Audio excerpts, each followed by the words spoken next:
Que a graça e a paz do Senhor Jesus nos fortaleça nessa manhã. João capítulo 19, versículo 23. Os soldados, quando crucificaram Jesus, pegaram as roupas dele e dividiram em 4 partes, uma para cada soldado. Pegaram também a túnica, e a túnica, porém, era sem costura, toda tecida de alto a baixo. Por isso os soldados disseram uns aos outros: não a rasguemos, vamos tirar a sorte para ver quem ficará com ela. Isso aconteceu para se cumprir a escritura, que diz: repartiram entre si as minhas roupas, e sobre a minha túnica lançaram sortes. E foi isso que os soldados fizeram. E junto à cruz estavam a mãe de Jesus, a irmã dela, Maria, mulher de Clopas, e Maria Madalena. Vendo Jesus a sua mãe, junto dela o discípulo amado, disse: mulher, eis aí o seu filho. Depois disse ao discípulo: eis aí a sua mãe. E dessa hora em diante o discípulo a tomou para casa. Depois, vendo Jesus que tudo já estava consumado, para se cumprir a escritura, disse: tenho sede. Estava ali um vaso cheio de vinagre, embeberam de vinagre uma esponja e, fixando-a num caniço de sopo, aproximaram a esponja da boca de Jesus. Quando Jesus tomou o vinagre, disse: está consumado. E, inclinando a cabeça, entregou o Espírito. Então, para que os corpos não ficassem na cruz durante o sábado, visto que era o dia da preparação e era o grande dia daquele sábado, os judeus pediram a Pilatos que fossem quebradas as pernas dos crucificados e fossem tirados das cruzes. Os soldados quebraram as pernas dos homens que tinham sido crucificados com Jesus, primeiro de um, depois de outro. Quando, porém, chegaram a Jesus, vendo que já estava morto, não lhe quebraram as pernas. Mas um dos soldados lhe abriu o lado com uma lança e saiu sangue e água. Aquele que viu isso dá testemunho, e o testemunho dele é verdadeiro. E ele sabe que diz a verdade, para que também vocês creiam. E isso aconteceu para que se cumprisse a escritura: nenhum dos seus ossos será quebrado. E outra vez diz a escritura: olharão para aquele a quem transpassaram. Depois disso, José de Arimateia, que era discípulo de Jesus, ainda que em segredo, porque tinha medo dos judeus, pediu a Pilatos permissão para tirar o corpo de Jesus. E Pilatos deu permissão. Então José de Arimateia foi, retirou o corpo de Jesus. E Nicodemos, aquele que anteriormente tinha ido falar com Jesus à noite, também foi levando cerca de 35 quilos de um composto de mirra e aloés. Tomaram, pois, o corpo de Jesus e o envolveram em lençóis com os óleos aromáticos, como é costume entre os judeus na preparação para o sepultamento. No lugar onde Jesus foi crucificado havia um jardim. Nesse jardim havia um túmulo novo, no qual ninguém havia sido colocado. Ali, por causa da preparação dos judeus e porque o túmulo ficava perto, colocaram o corpo de Jesus. Louvado seja o nome do Senhor. A cena da crucificação foi descrita pelos 4 evangelistas, Mateus, Marcos, Lucas e João, que escreveram os evangelhos. E João dá uma ênfase muito importante às profecias, mostrando que a morte de Jesus, então, foi planejada por Deus antes da fundação do mundo, como falamos ontem, mas a morte de Jesus, a entrega de Jesus, foi profetizada com detalhes em todo o Antigo Testamento. Ainda que seja algo que muitos sabem, também há muitas pessoas que não se atentam para isso, mas de Gênesis a Malaquias se fala de Jesus, se aponta para a vinda do Messias e se fala detalhes acerca dele. Quero destacar pelo menos 2 textos, Salmo 22, Isaías 53. Estivemos em Israel alguns anos atrás e um pastor que era judeu, tanto de maneira, no sentido da etnia, como também era judeu no sentido de religião, da religião judaica, ele se converteu ao Senhor Jesus, e ele disse que quando ele tinha 18 anos, alguém leu para ele Salmo 22, ele ficou impressionado, e ele disse: não é possível, este Salmo está falando sobre o Jesus dos cristãos. E outro texto que fala muito claramente sobre como seria a entrega de Jesus, o propósito da morte dele, Isaías 53. Na verdade, o profeta Isaías, ele é chamado de profeta messiânico, o profeta que mais teve revelação acerca de Jesus. E eu também, conversando com um missionário lá em Israel, ele disse que ele leu Isaías 53, evangelizando um judeu ortodoxo, próximo a Jerusalém. Quando ele leu Isaías 53, o judeu o interrompeu e disse: isso não está na Bíblia. Nossa, isso está no Novo Testamento de vocês. Ele não conseguiu lembrar que esse texto estava na antiga aliança, que eles leem todos os dias, mas ele nunca tinha percebido. Amados, toda a Bíblia aponta para Jesus. A morte de Jesus cumpre várias profecias de maneira muito detalhada, e João vai falar disso de maneira bem direta. Olhe comigo, João capítulo 19, quando lemos no versículo de número 23, os soldados dividiram as roupas, rasgaram, e também fizeram um sorteio entre a túnica de Jesus. Tanto as vestes como aquela parte da túnica foi rasgada e foi ali repartida entre eles. E o versículo número 24, João diz: e isso aconteceu para se cumprir a Escritura. E ele mostra aí que a Escritura profeticamente já dizia que as roupas seriam rasgadas, as roupas do Messias, do Filho de Deus. Era uma coisa comum na hora de julgamentos como este, os soldados despojarem a pessoa que estava sendo condenada. Mas João, pelo Espírito Santo, consegue discernir que o que acontece ali na cruz é cumprimento profético. Amado, há muitas coisas que para a maioria das pessoas é comum, mas que quando nós atentamos-nos para o Espírito Santo, nós vamos perceber que aquilo são sinais de Deus, são direções de Deus, são confirmações de Deus, às vezes coisas das mais simples, como esta. Para João, era profecia, para quem estava ali, era apenas algo comum, algo que acontecia também com outros prisioneiros. E João cita justamente o Salmo 22, mostrando o cumprimento profético. Percebemos também aqui no texto o Evangelho nos mostrando que a morte de Jesus também cumpre outro sinal profético. Jesus não teve nenhum dos seus ossos quebrados. Os irmãos perceberam isso? Na leitura, no versículo 33 diz: quando chegaram a Jesus, vendo que estava morto, não lhe quebraram as pernas. Os judeus pediram para quebrar as pernas dos 3 que estavam na cruz, porque era uma maneira deles morrerem mais rápido, porque a morte na cruz era a maneira mais trágica, mais lenta e dolorosa de alguém morrer. E aí, quando chegam em Jesus, ele já estava morto e não lhe quebram as pernas. E você também poderia achar que isso foi algo comum, mas o texto bíblico nos dá conta que se cumpriu mais uma profecia, versículo 36, nenhum dos seus ossos será quebrado. O cordeiro que era entregue no templo como sacrifício, não deveria quebrar nenhum dos seus ossos. E citando aí Êxodo 12, Números capítulo 9, Salmo 34, são muitas referências. Se você pegar algum tipo de site que fale sobre as profecias acerca de Jesus no Antigo Testamento, são centenas de textos. Nós vamos ficando impressionados. A Bíblia já dizia que Jesus seria crucificado entre malfeitores.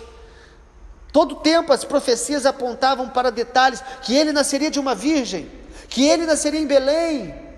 Inclusive quando Jesus nasce, os magos que vêm do Oriente, eles vão querendo saber onde que nasceria o Messias, eles vão perguntar aos sacerdotes, aos escribas, aos religiosos, e mesmo que os escribas e religiosos não creram em Jesus, não foram saber do que estava acontecendo, eles sabiam onde que Jesus, o Messias, ia nascer. Ele diz: ele vai nascer em Belém, e tu, Belém, Efrata, menor das cidades, de ti verá o Salvador. Então, amado, a vinda de Jesus, a morte de Jesus, a ressurreição de Jesus, É um propósito eterno de Deus, é um plano eterno de Deus para a salvação da humanidade, e foi anunciado durante toda a antiga aliança. Isaías, 500 anos antes de Jesus, falou acerca de Jesus, imagina, detalhando. Davi, 1000 anos antes de Cristo, falou dos detalhes. Amado, a palavra de Deus, ela é verdadeira, ela é fiel, ela se cumpre, se cumpriu e se cumprirá.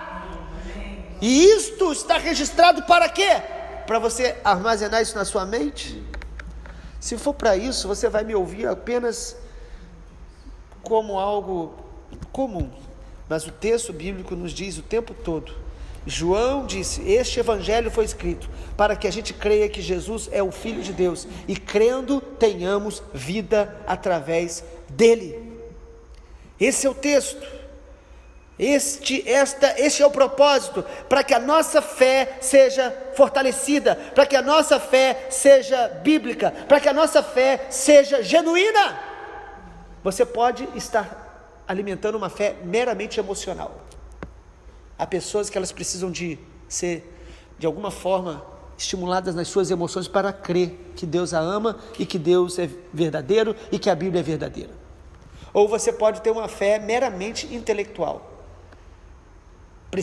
Há pessoas que elas apenas armazenam conhecimento. A fé, ela é espiritual. A fé é a firme convicção de que Deus é quem Ele diz que é, que a palavra de Deus é verdadeira e fiel. E a fé é um relacionamento de amor, de confiança em Deus, onde nós cremos nele, nas suas promessas, na sua soberania, nos seus atributos, na sua revelação escrita, que é a palavra de Deus. Tudo que foi escrito para a nossa fé. E aí nós vemos Jesus sendo crucificado. Jesus sendo crucificado por amor a nós. E no versículo 25 nos mostra esse amor de Jesus revelado pela sua própria família natural. No versículo 25 diz que estava junto à cruz Maria e a irmã dela, e Maria Madalena. Parece que as mulheres foram muito mais ousadas e corajosas de permanecer com Jesus até o fim, ao lado da cruz. A mãe, Maria, como mãe natural de Jesus, como mãe de Jesus no aspecto humano, Maria permanece ali, e Jesus, mesmo sendo filho de Deus, mesmo estando num momento de agonia, de dor, no momento da sua morte, ele olha para sua mãe, e ele fala para João, seu discípulo, que aqui escreve dizendo o seu discípulo amado, para não falar o nome dele, e Jesus fala: eis aí o teu filho, mulher, e fala para ele: eis aí a sua mãe. Jesus entrega a sua mãe aos cuidados do apóstolo João. Isso é amor, isso é cuidado pela família. É Jesus como homem dizendo: cuida dela. Certamente, Jesus tinha outros irmãos, mas João era aquele que ele confiava para este fim, de cuidar da sua mãe.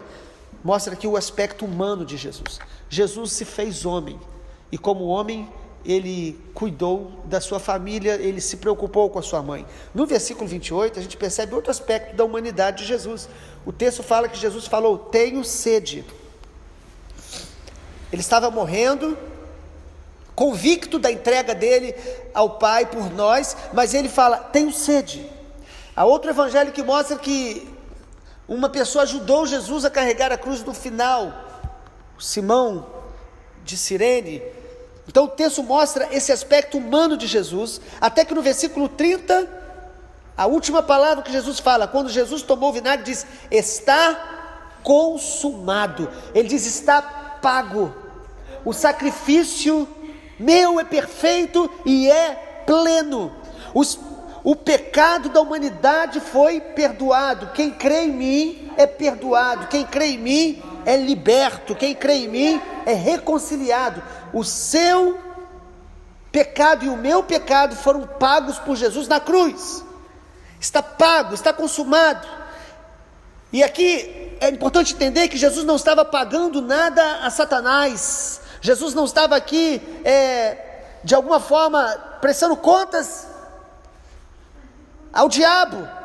Jesus aqui estava pagando os nossos pecados diante do Pai. Estava dizendo ao Pai: a partir de agora, eu tomei o lugar de toda a humanidade. Eu assumi o pecado da humanidade. A Bíblia diz que Ele se fez maldição, Ele se fez pecado em nosso lugar. A partir de agora, os pecados que levaria toda a humanidade para o inferno, banidos da presença e da face de Deus eternamente, agora, Pai, eu paguei os pecados. Ele como santo, Ele como justo, Ele morreu em nosso lugar para justificar a cada um de nós. A dor maior da cruz não foi a dor dos cravos em suas mãos, não foi a dor da coroa de espinho, e nem dessa lança que foi transpassando Jesus ao lado. Essa lança que transpassou Jesus, aonde saiu água e sangue. A maior dor de Jesus foi a dor de ver Deus, o Pai, olhando para Ele, mas vendo nele os pecados de toda a humanidade. Todos os pecados que eu e você cometemos. Naquele momento na cruz, Jesus tomou sobre si. O Pai olhou para Ele e viu nele os nossos pecados. Ele assumiu o nosso lugar. Ele morreu em substituição a nós. Somente Ele poderia fazer isso. E a partir da cruz, quando eu e você oramos em nome de Jesus, Deus nos ouve como se fosse o próprio Jesus pedindo. Ele tomou a nossa iniquidade e Ele nos transferiu a sua santidade. Ele nos transferiu a sua justiça. Ele nos transferiu a sua dignidade diante do Pai. Jesus estava dizendo: está pago.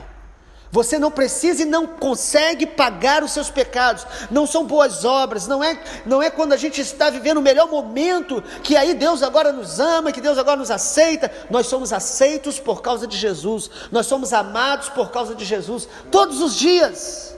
Se você pecou, se você não orou, se você não está lendo a Bíblia como você gostaria, não é isso que vai diminuir o amor de Deus. Você chega diante do Pai todos os dias por causa do sangue de Jesus, por causa da graça de Deus. Ele te aceita, Ele me aceita todos os dias. Nós somos salvos pela graça, mediante a fé, e isso não vem de nós, é dom de Deus, como diz Efésios capítulo 2, não de nós, para que ninguém se glorie. Está consumado. Seus pecados já foram perdoados, já foram cancelados na cruz, já foram crucificados com Jesus. Mas o crer em Jesus nos torna gratos. Nós nos santificamos, nós obedecemos, nós queremos fazer a vontade de Deus, não para merecer o amor dEle ou a salvação. Nós fazemos tudo isso por amor a Ele.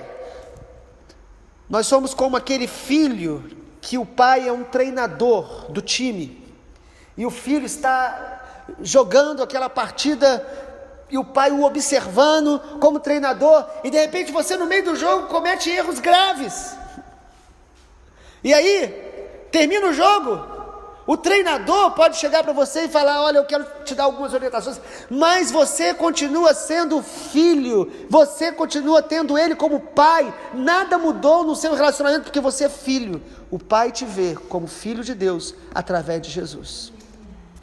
Nós somos filhos, mesmo quando tropeçamos, mesmo quando nós erramos, está consumado. Essa é a palavra de Jesus. E a partir do versículo 31, mostra então que Jesus, ele estava ali, já morto, os ossos dele não foram quebrados. E o versículo 37, mais uma vez cita a Escritura dizendo: olharão para aquele a quem traspassaram. Olharão para aquele a quem traspassaram. Citando aí as Escrituras de Zacarias capítulo 12, versículo 10, Apocalipse 1, versículo 7, também vai citar isso. Em Zacarias diz que Israel olharia para ele, e a Bíblia diz que Israel vai chorar ainda a morte daquele a quem eles transpassaram. A conversão de judeus no final dos tempos é uma profecia bíblica. Concluindo, no versículo 38 em diante, os 4 evangelhos vão nos dar conta que um homem chamado José de Arimateia, discípulo de Jesus, ele cria em Jesus, mas ele nunca se revelou publicamente por medo dos judeus. Talvez, assim como outros, tinham medo de ser expulsos das sinagogas, às vezes de perder algum tipo de relacionamento, mas nesse momento ele assume publicamente dizendo que ele queria o corpo de Jesus. Ele queria um sepultamento digno. Ele amava Jesus, ele creu em Jesus, e mesmo que aqui nós não sabemos, eles ainda estavam confusos quanto à questão da ressurreição, que será o tema de amanhã no capítulo 20, ele, Nicodemos, versículo 39, que também era aquele que ficava escondido, que creu em Jesus, mas não se expressou publicamente, tomaram o corpo de Jesus, o envolveram com lençóis e óleos aromáticos, foram extremamente carinhosos, cuidadosos, e no versículo 41 diz que no lugar que Jesus foi crucificado havia um jardim, e colocaram ali num túmulo novo, mais uma profecia, porque a Bíblia diz que ele seria também sepultado entre os ricos, uma sepultura doada. Ali o corpo de Jesus foi colocado dentro daquele túmulo, mostrando para nós aqui, amados, que nós podemos às vezes ficar crendo em Jesus, nós podemos às vezes nos ocultar, crer em Jesus, às vezes nós podemos estar evitando fazer isso publicamente, mas vai chegar uma hora, se você e eu cremos em Jesus, que nós não vamos mais nos ocultar, que o amor por Jesus vai queimar em nosso coração, e nós vamos querer falar para todos publicamente, que nós somos dele, que ele é o Senhor, e que nós vamos honrá-lo, nós vamos honrar a morte de Jesus, nós vamos honrar a vida de Jesus, nós vamos honrar a palavra de Jesus, nós não vamos nos envergonhar dele. José de Arimateia e Nicodemos até aqui estavam, quem sabe, amedrontados, mas agora eles estão encorajados e dizendo: nós queremos o corpo dele e vamos honrá-lo. Amado, Deus vai me levar e levar você, pelo poder do Espírito Santo, a sermos encorajados a publicamente falar do amor dele, testemunhar da graça dele, testemunhar da salvação nele, porque o Senhor Jesus disse que aquele que se envergonhar dele diante dos homens, ele vai se envergonhar de nós diante do Pai, mas aquele que confessá-lo publicamente, ele nos confessará diante do Pai. A crucificação de Jesus sempre será digna da gente meditar, aprender e amar. Nós precisamos amar. O que Jesus fez por nós na cruz deve nos tornar gratos, deve nos tornar apaixonados por Ele, deve nos tornar discípulos cada dia mais comprometidos com a vontade dEle, cheios do seu amor, cheios da tua graça. Está pago. Os nossos pecados já foram cancelados na cruz do Calvário.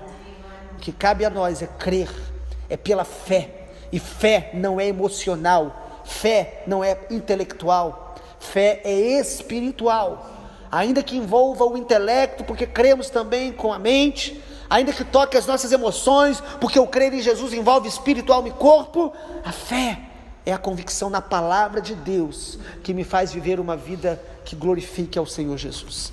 Pai amado, eu oro nessa manhã para que o sacrifício do Senhor Jesus na cruz seja por nós valorizado, lembrado, seja cada dia mais, ó Deus, por nós experimentado, que possamos, crendo no sacrifício de Jesus, na morte de Jesus, desfrutar de uma vida cada dia mais íntima com o Senhor, uma vida liberta da culpa, da acusação, uma vida, ó Deus, que não duvida do teu amor, uma vida que desfruta a tua aceitação incondicional, o teu amor incondicional. Jesus, obrigado, porque são os teus méritos, o teu sacrifício, a tua justiça que comprou a nossa salvação. Obrigado, Jesus, porque o Senhor se revelou a nós, e a cada dia se revela mais. Eu oro nesta manhã, para que a graça do Senhor seja ampliada em nosso entendimento, em nosso espírito, em nossa alma, para que possamos honrar o teu nome, Jesus, honrar o teu sacrifício, honrar a tua palavra, todos os dias da nossa vida. Em nome de Jesus nós pedimos a ti. Amém, Senhor. Amém, Jesus.